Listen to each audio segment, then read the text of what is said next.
এখন আমাদের মাননীয় মুখ্যমন্ত্রীর নেতৃত্বে এবং আমাদের যে এসটি মোর্চা প্রদেশ বিজেপি, সেই এসটি মোর্চার নেতৃত্বে ভারতীয় জনতা পার্টি সারা রাজ্যেই সাংগঠনিকভাবে অনেকটাই ঘুরে দাঁড়িয়েছে এবং সামনে যে এডিসি নির্বাচন, সেই এডিসি নির্বাচনকে সামনে রেখে মাননীয় মুখ্যমন্ত্রীর প্রেরণায় ওনার নেতৃত্বে প্রতিটি বিধানসভা কেন্দ্রে আমাদের রাজ্যে যে এডিসির যে অঞ্চল, প্রতিটি ক্ষেত্রে মাননীয় মুখ্যমন্ত্রী নিজে থেকে সামনের সারিতে থেকে নেতৃত্ব দিয়ে চলছেন এবং সাংগঠনিকভাবে ঘুরে দাঁড়িয়ে আগামী দিনে এডিসিতে ভালো ফলাফল করা, সেটাই হচ্ছে আসল লক্ষ্য, আসল উদ্দেশ্য।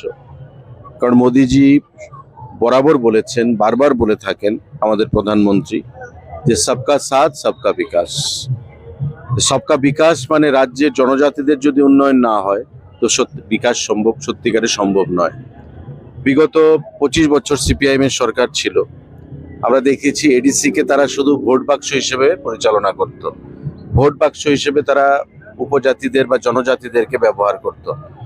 কিন্তু 2018 সালের পর থেকে এই যে মিথ, সেটা পরিবর্তন হয়েছে এবং জনজাতিরা ধীরে ধীরে বিরোধী দল তথা বিজেপির প্রতি আস্থা রেখে আজকে আমাদেরকে বিধানসভায় বলুন, এডিসিতে বলুন, বিএসসিতে বলুন, ভিলেজ কমিটিতে বলুন, প্রত্যেকটি জায়গায় আমাদের সমর্থন সেখানে বৃদ্ধি পাচ্ছে এবং আমাদের ফলাফল সেখানে বিগত দিনে ভালো ফলাফল আমরা করেছি।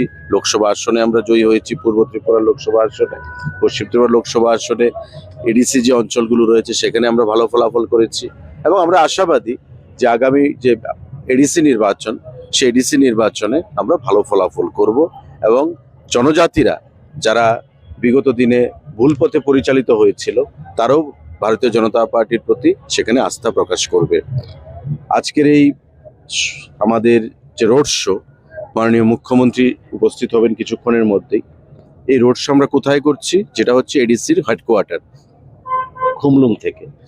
এই এডিসির হেডকোয়ার্টার থেকে বিজেপির বা ভারতীয় জনতা পার্টির এই যে কার্যকর্তারা আজকে সামিল হয়েছেন, সেটা যথেষ্ট ইঙ্গিতবহ এবং তাৎপর্যপূর্ণ এবং আমরা বিশ্বাস করি, আমাদের মনে কোনো সন্দেহ নেই যে আগামী দিনে যে খুমলুং দখলের নির্বাচন মানে এডিসি নির্বাচন, সেটাতে আমরা ভালো ফলাফল করতে পারবো এবং এই যে হাজারো হাজারো আমাদের জনজাতি মায়েদের, বোনেদের, যুবক ভাইদের যে উপস্থিতি, সেটা প্রমাণ করে, সাক্ষ্য বহন করে।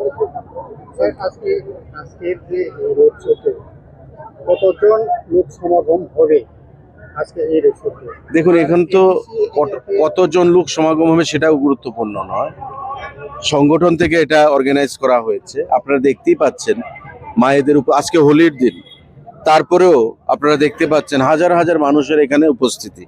তো এটাই ইঙ্গিত বহন করে যে মানুষ বিজেপিকে আপন করতে তৈরি রয়েছে, মানুষ বিজেপিকে গ্রহণ করেছে এবং আগামী দিনে আমরা ইলেকশনের পর আমরা দেখব যে আমরা ভালো ফলাফল করতে সক্ষম হয়েছি।